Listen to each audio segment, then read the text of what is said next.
Selamat siang sahabat sekalian. Kali ini kita akan bahas tentang sebuah metode pengobatan prana. Ini menarik karena saya akan share bagaimana kita membangkitkan energi prana yang ada di dalam diri kita.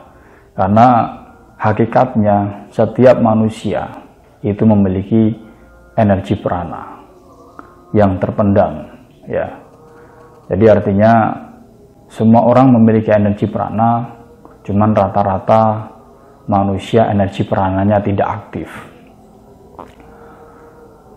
atau hanya aktif sebagai sebuah simbol pendorong, ya, untuk energi kehidupan saja, bukan aktif dalam artian bisa dimanfaatkan untuk media penyembuhan atau terapi. Jadi masalah penyakit atau kesehatan itu adalah sebuah problem yang tidak akan pernah ada hentinya. Jadi terus menerus menjadi problem bagi manusia. Seiring dengan berkembangnya zaman, seiring dengan semakin mahalnya fasilitas-fasilitas kesehatan, maka penting bagi kita untuk kita belajar atau mengaktifkan energi prana yang ada di dalam tubuh kita sebagai penyeimbang, sebagai sebuah media energi untuk membantu mengatasi problem kesehatan yang kita alami. Kita berawal dari penyakit dulu, ya. Jadi penyakit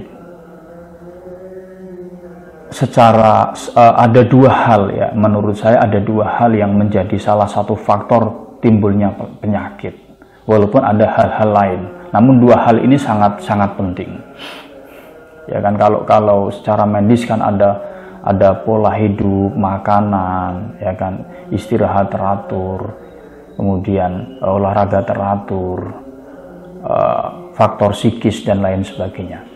Namun ada dua hal ini sangat penting. Jadi yang pertama adalah kurangnya kasih sayang. Jadi kurang kasih sayang jelas menyebabkan orang mudah terkena penyakit. Kasih sayang yang dimaksud di sini bukan sekedar kasih sayang yang kita terima dari orang lain, ya, dari orang tua, dari keluarga, atau dari orang-orang lain. Namun tidak sebatas itu, melainkan adalah kasih sayang yang ada di dalam diri kita.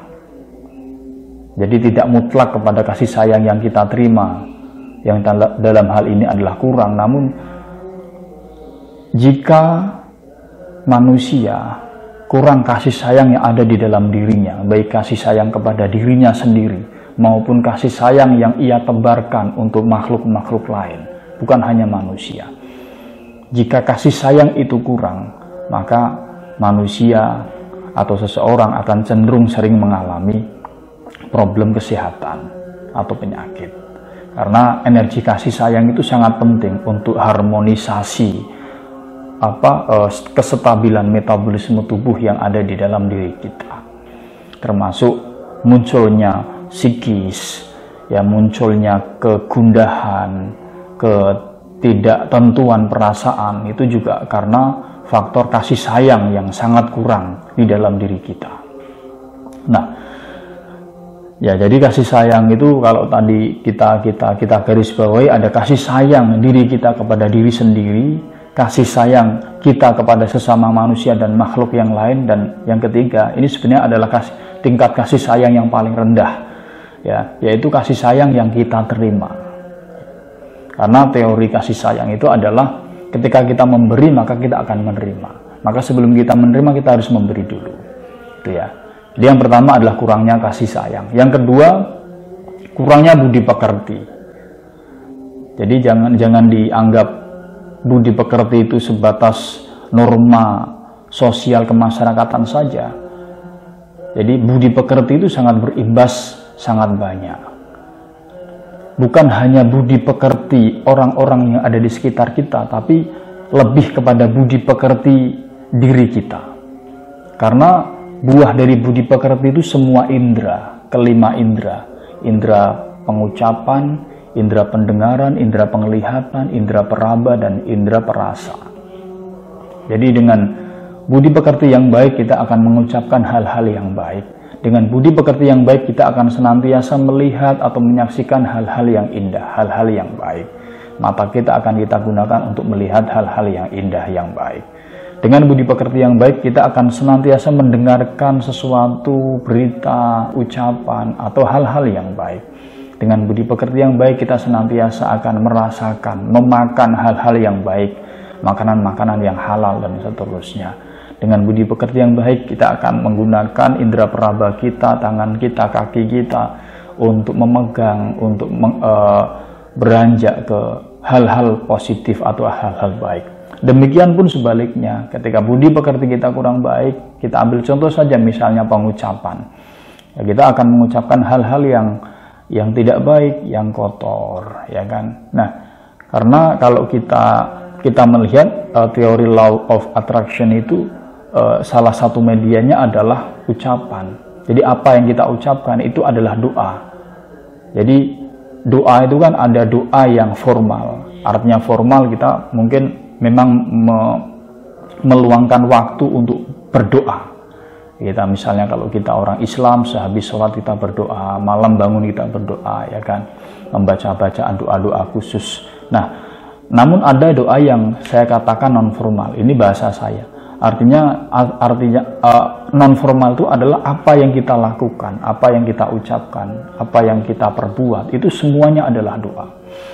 Jadi kalau misalnya kita sering mengucapkan kata-kata kotor, kayak wanalas metu kabeh, ya kan, kemudian barang-barang kotor tidak senonoh keluar dari mulut kita, maka jangan heran kalau sikap kita, perilaku kita seperti kewana alas yang kita ucapkan itu. Jangan heran kalau perilaku kita, keseharian kita, pikiran kita kotor sebagaimana ucapan yang kita lontarkan itu. Maka dari ucapan itulah kemudian alam semesta memproses. Karena ucapan kita tuh mengandung energi. Ya, tinggal energinya kemana. Kalau ucapan doa, sholawat, ya kan, itu energinya akan mengarah, kalau bahasa awamnya, ke langit lah ya. Namun ada tujuan khusus yang sebenarnya bukan hanya itu. Ketika kita mengucapkan sesuatu terlontar dari mulut kita, ucapan itu adalah akan mengeluarkan sebuah energi yang kemudian diproses oleh alam semesta. Sebagaimana ketika kita sebagai contoh ya, kita menjatuhkan batu kerikil ke dalam air yang ada di jebak atau di ember, piak gitu kan akan menimbulkan gelombang. Nah, kemudian gelombang itu kan setelah sampai ke tepi akan kembali lagi ke tengah, yaitu ke muara di mana titik batu atau kerikil itu tercebur atau nyemplung itu tadi. Nah, sama dengan ucapan, ketika kita mengucapkan hal baik, maka alam itu akan memprosesnya. Dan alam tidak bisa membedakan mana yang baik dan yang buruk. Ia hanya memberi sesuatu berdasarkan apa yang diucapkan. Mohon maaf, alam tidak bisa membedakan bukan yang baik dan buruk ya, ini saya ralat. Yang nyata dan tidak nyata. Ini sebenarnya nanti ada pembahasan sendiri. Ketika yang kita ucapkan itu baik, maka alam itu akan memproses dan mengembalikannya kepada kita. Ya, seperti teori gelombang itu tadi. Ketika yang kita ucapkan buruk, misalnya seperti contoh itu tadi, alam memprosesnya dan dikembalikan kepada kita. Makanya kalau kita mengatai orang, wah, misalnya contoh kamu bajingan, bangsa dan seterusnya, kita bukan sedang mengatai orang itu, tapi kita sedang mengatai diri sendiri sebenarnya, karena alam memproses dan dikembalikan kepada diri sendiri. Maka orang yang suka sambat, orang yang suka ngomong kotor, orang yang suka misuh, ngata-ngatain dan seterusnya, itu sebenarnya dia sedang mendoakan atau menyumpahi dirinya sendiri. Tapi ini di luar misuh itu penting ya, itu nanti ada pembahasan sendiri. Oke. Itu kembali ke prana. Kembali ke prana. Jadi teknik pengobatan prana. Jadi sejak tahun 80-an di Indonesia itu sebenarnya sudah ramai teknik pengobatan prana. Cuman mulai booming itu di era 90-an. Nah, banyak sekali para praktisi prana, baik praktisi yang benar-benar bisa dan menguasai teknik prana maupun praktisi abal-abal atau praktisi gadungan yang memanfaatkan ketidaktahuan masyarakat umum. Nah, di sini saya akan berbagi tentang sebuah cara yang sederhana bagaimana membangkitkan energi prana yang ada di dalam tubuh kita, minimal untuk mengatasi permasalahan kesehatan yang ada di dalam diri kita. Ya, minimal untuk mengatasi problem kesehatan yang ada di dalam diri kita. Karena belum tentu orang ketika dia bisa mengoptimalkan atau memanfaatkan energi prana yang ada di dalam dirinya untuk problem kesehatannya, ya kan? Belum tentu dia bisa memanfaatkan untuk membantu atau mengatasi problem kesehatan orang lain. Yang jelas kalau ditakar, ketika kita ingin membantu atau mengatasi problem kesehatan orang lain, atau taruhlah menjadi seorang terapis metode pengobatan prana, itu syarat pertama adalah kita bisa mengendalikan energi prana itu sendiri untuk keluar dari dalam tubuh kita dan melakukan sebuah penetralan atau netralisir energi negatif yang ada di dalam tubuh orang tersebut. Sebenarnya di prana ini juga ada teori diagnosa nanti. Baik, langsung saja ke tekniknya, bagaimana kita melakukan sebuah metode pengobatan prana untuk diri sendiri. Terkait dengan prana, sebenarnya saya sudah pernah membuat video tentang definisi prana. Jadi secara sederhana saja, prana itu adalah sebuah energi yang tersimpan yang ada di dalam diri kita, yang ketika energi itu dioptimalkan, itu akan sangat berimbas luar biasa untuk diri kita. Nah, untuk bisa mengaktifkan atau mengoptimalkan fungsi prana yang ada di dalam diri kita, yang Anda harus lakukan yang pertama adalah bermeditasi. Saya namakan meditasi prana. Ya, bermeditasi atau saya namakan meditasi prana. Waktu yang terbaik adalah malam hari di jam 11. Alternatif yang kedua di pagi hari. Alternatif ketiga sore hari. Jadi waktu yang terbaik adalah di malam hari, ya, jam 11. Kurang lebih paling cepat Anda bisa mulai jam 11 sampai dengan 1/3 malam. Nah, duduklah meditatif, ya, duduk meditasi, ya, kaki bersila, ya, kemudian kedua telapak tangan menghadap ke atas seperti ini, taruh di kedua lutut Anda. Maaf, saya tidak bisa mempraktekkan karena hanya separuh badan. Kemudian bacalah afirmasi, ya, baca afirmasi. Jadi misal kalau Anda orang Islam bisa didahului dengan Bismillah, ya, Bismillahirrahmanirrahim. Pranaku menyatulah dengan inti prana bumi. Pranaku dan prana bumi adalah satu. Atas izin Tuhan, jadilah kekuatan sejati untukku. Ini bisa Anda catat atau Anda garis bawahi. Saya ulang, ya. Pranaku menyatulah dengan prana inti bumi. Pranaku dan prana bumi adalah satu. Atas izin Tuhan, jadilah kekuatan sejati untukku. Nah, setelah itu Anda bisa bermeditasi. Anda bisa bermeditasi, nafas biasa saja. Nafas biasa. Anda bisa berfokus di titik-titik yang Anda nyaman, tidak harus di titik-titik tertentu, atau misalnya harus di kening, tidak harus di antara kedua alis. Anda bisa berfokus di tarikan dan hembusan nafas Anda, tapi tidak usah dibuat-buat, santai saja. Anda rasakan udara itu masuk melalui rongga hidung Anda. Anda rasakan kesegaran udara di tempat Anda bermeditasi. Atau Anda bisa merasakan getaran-getaran prana yang mulai Anda rasakan di kedua telapak tangan Anda.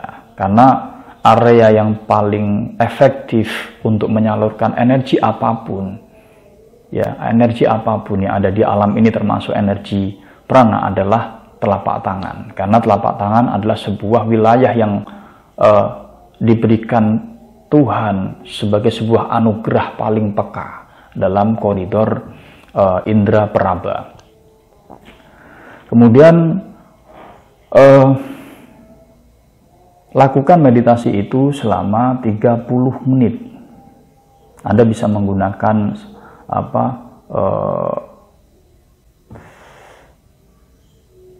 pewaktu, ya. Anda bisa menggunakan HP, stopwatch, atau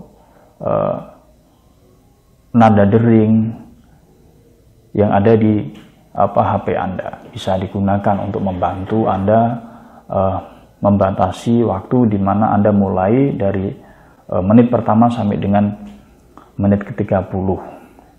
Ya, pasang alarm. Nikmati prosesnya, ya kan, rasakan getaran-getaran prana, ya kan, energi-energi prana yang ada di dalam tubuh Anda yang terhubung dengan inti prana bumi. Kemudian setelah itu biasanya yang dirasakan adalah hangat, ya, yang dirasakan adalah hangat bahkan di seluruh tubuh kita. Karena kadang setiap manusia titik kepekaannya berbeda. Bisa jadi hangatnya hanya di telapak tangan, bisa jadi di area perut, bisa jadi di area dada, atau di area belakang kepala atau cakra mahkota. Nah, lakukan itu secara rutin. Ingat, pasrahkan kondisi Anda ketika Anda bermeditasi kepada Tuhan. Pasrahkan diri Anda ketika Anda meditasi kepada Tuhan. Gitu ya. Lakukan itu secara rutin, maka insya Allah ketika Anda melakukan meditasi prana itu secara rutin dalam waktu 21 hari, energi prana yang ada di dalam tubuh Anda telah bangkit dan bisa Anda gunakan untuk membantu problem kesehatan yang Anda alami. Nah, kemudian untuk menggunakannya sekarang, ya. Misal Anda sedang mengalami problem kesehatan. Taruhlah misalnya mah gitu ya, atau mungkin pusing. Kita ambil yang sederhana, misalnya pusing gitu ya, atau migrain. Nah, Anda bisa terlebih dahulu menghening dulu ya kan, menunduk seperti ini, berdoa mohon kepada Tuhan. Ya Allah atau ya Tuhan, saya berniat menggunakan energi prana yang ada di dalam diri saya, berikanlah kemudahan, ya kan, berikanlah kemanfaatan dan hasil terbaik. Silahkan doa bisa Anda kembangkan. Kemudian afirmasinya sama seperti tadi, ya kan, afirmasinya sama seperti tadi. Pranaku terhubunglah dengan inti prana bumi, atau menyatulah dengan inti prana bumi. Pranaku dan prana bumi adalah satu. Atas izin Tuhan, jadilah energi penyembuh untuk bla bla bla, untuk penyakit pusing yang saya alami, untuk migrain yang sedang saya alami atau saya rasakan. Dan setelah itu Anda bisa mengarahkan telapak kanan Anda ke belakang kepala seperti ini, seperti ini. Kalau Anda sudah merasa hangat, baru silakan Anda bisa sentuhkan di area yang sakit. Di area yang sakit. Misalnya yang sakit di bagian depan bisa disentuhkan di depan seperti ini. Ya, misalnya yang sakit di daerah sampingnya bisa Anda sentuhkan seperti ini. Ya. Anda juga bisa menggunakan dua tangan ya seperti ini. Kalau Anda sudah merasa hangat, ya kan, silahkan Anda bisa mengarahkan telapak tangan Anda ke area yang sakit. Kalau misalnya asma atau sesak nafas misalnya, Anda punya penyakit asma, Anda bisa menterapinya. Ya. Bismillahirrahmanirrahim, berdoa bla bla bla bla, minta izin kepada Tuhan. Pranaku, terhubunglah dengan inti prana bumi. Pranaku dan prana bumi adalah satu. Atas izin Tuhan, jadilah energi penyembuh untuk penyakit asma yang saya alami. Seperti ini, pejamkan mata, kemudian arahkan ke dada. Atau bisa diarahkan ke area tenggorokan seperti ini jika Anda mengalami permasalahan di area tenggorokan, misalnya radang atau penyakit-penyakit lain. Itu sahabat sekalian. Nah, sebenarnya kita bisa mengukur tingkat efektivitas atau kemaksimalan energi prana yang kita manfaatkan. Namun ini berkaitan dengan kepekaan batin yang tentu setiap orang berbeda-beda. Nah, ketika Anda merasa energi prana Anda sudah efektif dan efisien untuk bisa Anda gunakan selain mengatasi diri sendiri dan juga menurut Anda efektif dan bisa membantu orang lain, Anda bisa mengarahkan energi prana itu untuk membantu terapi orang lain. Ya kan, caranya seperti tadi, berdoa, kemudian setelah itu afirmasikan. Pranaku, terhubunglah dengan inti prana bumi. Pranaku dan prana bumi adalah satu atas izin Tuhan, atas izin Allah, gitu kan. Jadilah energi penyembuh untuk siapa namanya sebutkan, ya kan. Misalnya Budi, si Budi atas penyakit yang dialaminya apa, ya kan. Ya kan, atas izin Tuhan, jadilah energi penyembuh untuk si Budi atas penyakit mah yang ia alami atau yang ia rasakan atau yang ia derita. Silahkan pilih bahasa yang menurut Anda paling nyaman dan paling baik. Kemudian Anda bisa mengarahkan seperti ini dulu ya, seperti ini dulu. Kalau sudah merasa hangat, kemudian Anda bisa mengarahkan ke tempat di mana teman Anda merasa sakit itu. Kalau kita mengobati pasien, tentu kita punya aturan main atau attitude dalam memperlakukan pasien. Jikalau kita seorang praktisi laki-laki, maka ketika kita melakukan terapi kepada pasien laki-laki, silahkan bisa disentuhkan. Tapi jika kita melakukan terapi kepada pasien perempuan, maka dikasih jarak, ya, kurang lebih 5 cm. Dari 5 sampai dengan 10 cm dari area yang akan kita transfer energi. Itu adalah teknik pengobatan prana yang bisa kita latih. Teman-teman bisa melatih. Karena setiap orang itu punya kemampuan untuk mengaktifkan atau mengaktualisasikan kekuatan prananya, baik untuk diri sendiri maupun untuk menolong orang lain. Jadi sebenarnya ketika kita sedang mentransfer energi prana kepada orang lain, energi prana kita sedang menguntak atau menstimulasi energi prana yang ada di dalam tubuh orang atau pasien yang sedang kita terapi tersebut. Jadi sebenarnya sifat energi kita adalah stimulan.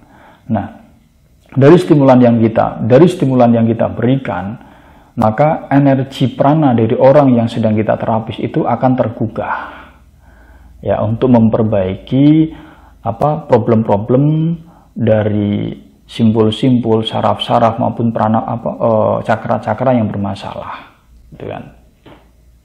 Nah, terlepas apakah energi kita yang lebih dominan mengatasi problem itu, atau sebenarnya energi dari pasien itu yang memang sebenarnya sudah besar, sebenarnya energinya memiliki energi yang kuat, namun karena tidak pernah dilatih sehingga energinya tertidur, itu setiap orang berbeda-beda, setiap pasien berbeda-beda, gitu ya.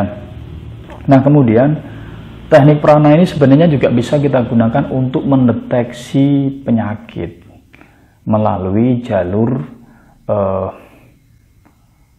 aura atau warna cakra.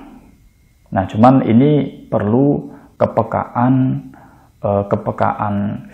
kalau saya mengatakan mata ketiga ya, kepekaan penglihatan dan kepekaan peraba. Jadi bagi teman-teman yang memang sudah berlatih energi prana di perguruan-perguruan, silahkan bisa mempraktekkan ini, karena ini adalah buat orang-orang yang memang sudah melakukan teknik latihan prana, sudah jam terbang atau teknik latihannya lebih lama dibandingkan orang yang baru menyaksikan video ini dan baru mau memulai latihan prana. Jadi teman-teman yang sudah menguasai atau memiliki energi prana, silakan untuk mendeteksi penyakit ya sekarang. Bisa ke diri sendiri atau ke orang lain. Kalau diri sendiri kita bisa sensor dulu ya. Jadi seperti ini, sensor yang saya maksud bukan layarnya diputus. Kita pejamkan mata seperti ini, kemudian dari atas kepala seperti ini. Kita pejamkan mata, kemudian kita tarik. Santai saja, halus saja. Konsentrasi kita di telapak tangan. Ya, di telapak tangan konsentrasi kita, terutama yang di area ujung, di area jari. Seperti ini. Nah, bagi Anda yang indera penglihatannya peka, Anda akan menyaksikan warna-warna sebagaimana warna cakra yang Anda lewati, ya kan? Dari mulai warna cakra mahkota, cakra ajna, cakra visuddha, ya kan, kemudian cakra solar plexus atau cakra ulu hati, sampai dengan cakra dasar. Ya kan, Anda akan melihat itu. Ya, ungu, biru, merah marun dan seterusnya. Nah, ketika Anda sampai pada, taruhlah misalnya cakra visuddha itu ya. Ya, ketika warna yang Anda saksikan itu tidak jernih, ada bercak-bercak hitam atau suram, maka disitulah terjadi problem. Disitulah terjadi problem penyakit. Nah, namun bagi Anda yang belum peka indera penglihatannya, Anda bisa mengandalkan indera peraba dari sini, ya kan. Nah, di mana rasakan di mana getaran itu terasa. Di mana getaran itu terasa, berarti disitulah terjadi titik problem yang menyebabkan kesehatan Anda terganggu. Misalnya di area solar plexus, atau di area cakra ulu hati atau anahata. Oh, berarti di area anahata ini yang terjadi problem, di area dada. Bisa jadi paru-parunya, jantungnya, ya kan, atau bisa jadi di area usus besarnya, usus kecilnya, di area pencernaannya, karena problemnya di area dada sampai dengan cakra pusar. Itu teman-teman, Anda juga bisa melakukan deteksi penyakit ke pasien ya, atau orang. Caranya sama, dari kepala diurut seperti ini. Jadi dengan jarak kurang lebih sekitar 5 sampai dengan 10 cm dari tubuh pasien, bukan dipegang ya, jadi di atas tubuh pasien.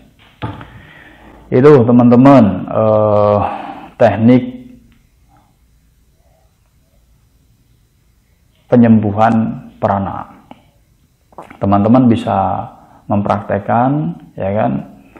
Bagi teman-teman yang tidak berkomunitas, belum punya komunitas atau belum punya perguruan dalam memperdalami teknik prana, teman-teman saya persilahkan untuk mencoba. Bukan cuma mencoba, tapi mempraktekkan dengan sungguh-sungguh meditasi prana yang tadi saya sampaikan. Namun sebatas untuk self healing atau sebatas untuk mengatasi problem kesehatan diri sendiri. Nah, bagi teman-teman yang ingin mendayagunakan teknik prananya untuk diperbantukan kepada orang lain, dalam artian kita menjadi seorang terapis prana, silakan teman-teman bisa komentar atau teman-teman bisa menghubungi kami. Ya, bisa menghubungi kami, nanti akan kita kasih arahan bagaimana menjadi seorang praktisi terapi prana, begitu ya. Itu karena memang untuk menjadi seorang terapis itu tidak hanya butuh